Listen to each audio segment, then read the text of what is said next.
apologize in advance for the really boring topic. We'll try to make it exciting. Yeah, we'll see what we can do. We're gonna bring Swedish fish and pass those out, but I didn't get a chance to get them. Anyway. Alright, so show of hands, who's been fishing before? Even just once. That's a good number of you. So what were the circumstances around your fishing trip? Were you with your family? Were you with some friends camping? You can raise your hands, no big deal. Were you alone with your grandpa? Father bonding. Father bonding? I think collectively we would agree that fishing is a great activity that everybody can enjoy. So what are some things that we can do with fish? We can eat them. We can catch and release them for fun. We can house them in an aquarium and look at fish from all over the world. We can even make movies about them that everybody in the family can enjoy. Fish have definitely proven to be a wonderful resource for all of us to enjoy. And what I hope to help you see and understand today is that all over the world, fish populations, both in salt and freshwater environments, are being over-extracted to the point of irreparable population damage. As a result, our children won't have the chance to enjoy fish in the same way that we've enjoyed them. I don't mean that fish populations will go extinct all over the world, but I do mean that we will see serious decrease in numbers of fish, and this will probably be permanent, meaning that the populations won't grow back. Over the last century, the world's population has grown exponentially, human population that is, and as a result, different industries, including the fish industry, has grown in the same way. This has been a simple story of supply and demand. The more people, the greater the demand for resources, leading to a greater exploitation of all resources. Since the late 1940s, the total amount of marine and inland fish catches in the U.S. has gone from less than 20 tons to over 90 tons per year. That's a big difference. If you were to look at this on a graph, since the 1940s, look at the last 10 years up until now, you would see a plateau in the line and then a decrease in the last few years. This is because the flattening out of this line is literally because there are not enough fish left to support our supply and demand patterns. So what else happens when there aren't enough fish to support the demand? As fish become more difficult to obtain, the price goes up, and therefore the demand goes down. So if the demand goes down because of increasing prices, there's a less supply, right? That makes sense. And maybe Nate here is going to argue that this downtime can be used for populations to regrow, which wouldn't work anyway, and I'll describe that in a minute. But what about the 500 million people who are employed by the fishing industry, both directly and indirectly? Do they all just sit back while they have no work for a while? No, they need an income just like everybody else. They need to put food on their table just like everybody else. They need to put their kids through college just like everybody else. Even if they have to work hard, they'll double their efforts and catch all the fish that they can. So the time that Nate thinks that fish populations can recover is actually when people are working harder than ever to meet their quota. But back to the other possibility. Maybe Nate here thinks that fish will take this time when the market goes down to recover their population. And let's say that all 500 million people will give up their fish-related jobs when the market goes down, and all get new jobs instead of scavenging over the last bit of fish in the area. Well, we've harvested all the big, this is so boring. We've harvested all the big fish. There are now not enough adult fish to reproduce. And we've probably wiped out most of the smaller fish too, meaning the ones that are left are more susceptible to predation. We've left behind very few individuals. And Nate isn't taking into account predation or other natural factors such as storms and hurricanes. In a very short period of time, any one of these factors can wipe out the whole population or habitat.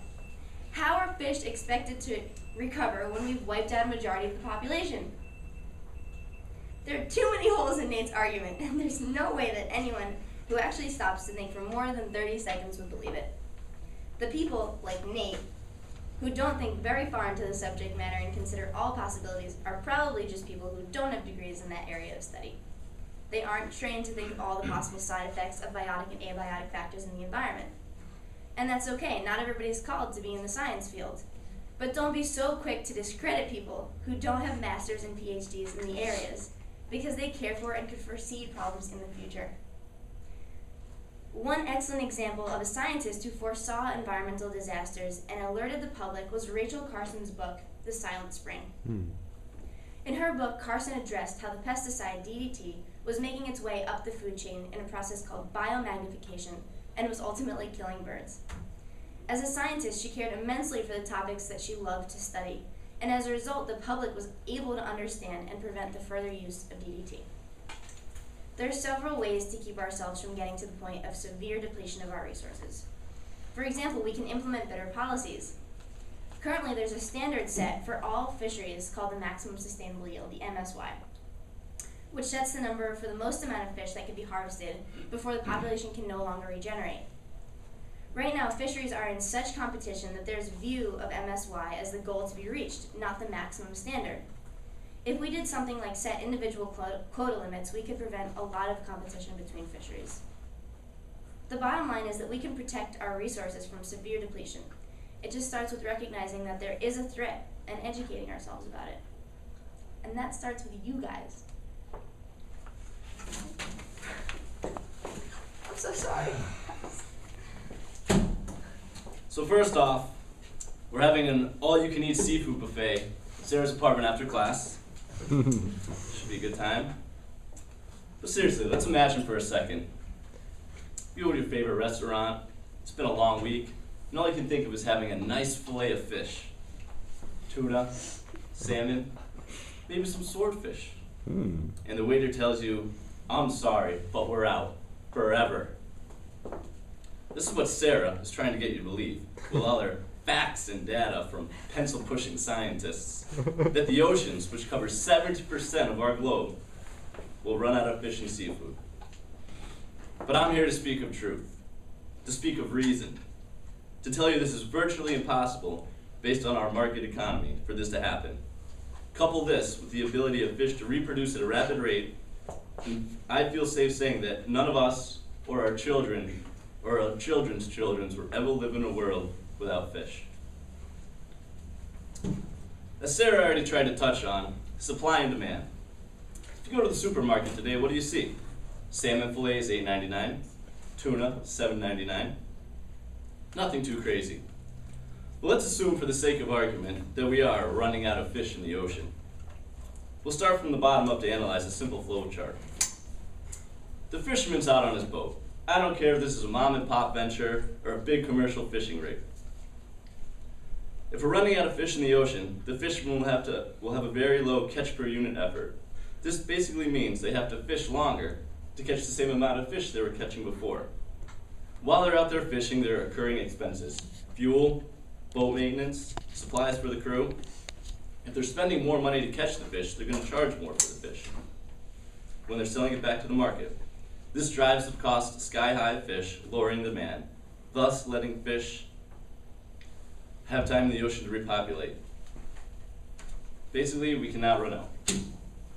Another point I'd like to bring up is the credibility of scientists themselves. They're continuously blowing everything out of proportion, trying to make us see things from their skewed point of views. A few examples of this include global warming. This problem, the scientists have elaborated on, has caused mass hysteria for no reason. Using ice core samples to look at atmospheric conditions from hundreds of thousands of years ago, it has been determined the Earth was much warmer than it is now, and also much colder than it is now. This is a cycle that is undeniable. When using to show global warming trends, scientists use misleading and misrepresenting colors to show the heat increases over the globe. The very dark colors indicating the heat increase usually only represents a 1 to 2 degree change over the last 10 to 50 years, something no one would ever notice in their everyday life. Another example of scientists' failures and how they move from one obscure subject to another is the ozone hole in the atmosphere. Everyone remember that? It was the big thing, it's a big hole in the ozone. What are we going to do? Well, it's been fixed. Ozone, which is also O3, levels have increased in the atmosphere again, fixing this hole. The only problem is ozone is also a greenhouse gas, which they say is now causing global warming. So which one is it, Mr. Scientist? Do we want the ozone or do we not want the ozone? Now that I have you questioning the validity of these pencil-pushing scientists, let's shift our focus to the ability of oceans to regenerate themselves. A great example of this is the amazing TV show known as The Deadliest Catch. Who's seen it? After Monday's little sex ed talk, no joke when I say catching crabs. The premise of the show basically is a crab fishing fleet in Alaska. They go out into the ocean trying to catch crabs. What always happens? They go to an area that hasn't been fished for a while, and they always seem to catch a ton of crabs. The point being, the oceans can regenerate themselves when left alone. As well as the average fish producing over 100 eggs per pound of body weight. And the ocean has some very big fish. Simple math shows the ocean can quickly repopulate. Another issue dealing with commercial fishing in general is destruction of habitat. I also feel this is over-embellished by scientists, so little Nemo won't lose his home. This is America. Do you think we got where we are today without making a few ripples in the pond? All I'm saying is you have to crack a few eggs to make an omelet, and omelets are delicious. Throughout history, habitats have been destroyed and recovered. Massachusetts at one time was over 80% clear-cut for crops and pastures, and just look out the window now. The forests have regenerated themselves. The same applies to the oceans. They will regenerate and replenish after they have been disturbed. It is a circle of life. Now, I'm not saying the fishing industry hasn't made its mistakes in the past. Various laws and regulations have been implemented, allowing oceans to have time to recover, and the fishermen themselves are taking responsibility by having more sound fishing practices. I think with the topics I've covered today, it is safe to say seafood will be here for days, years, and centuries into the future.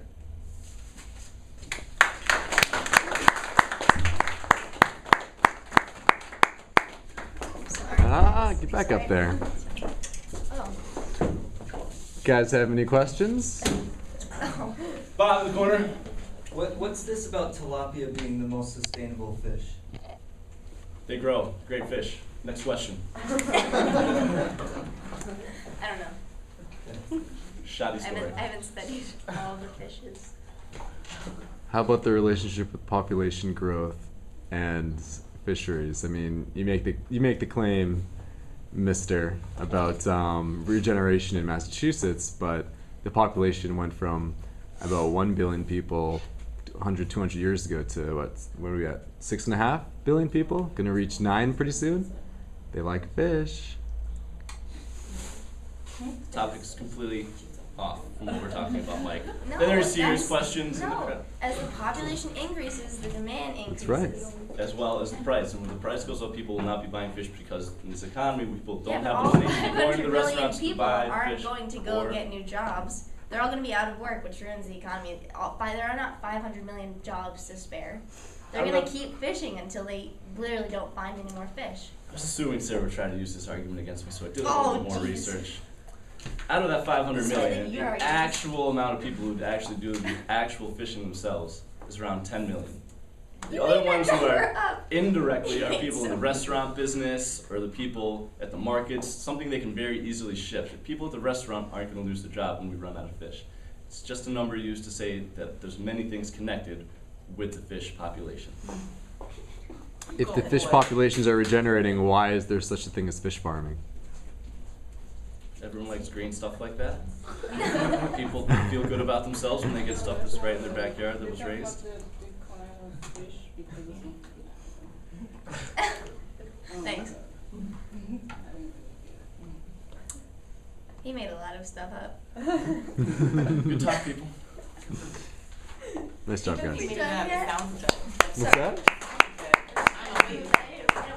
So how do you guys actually feel about fish and fish during and I don't think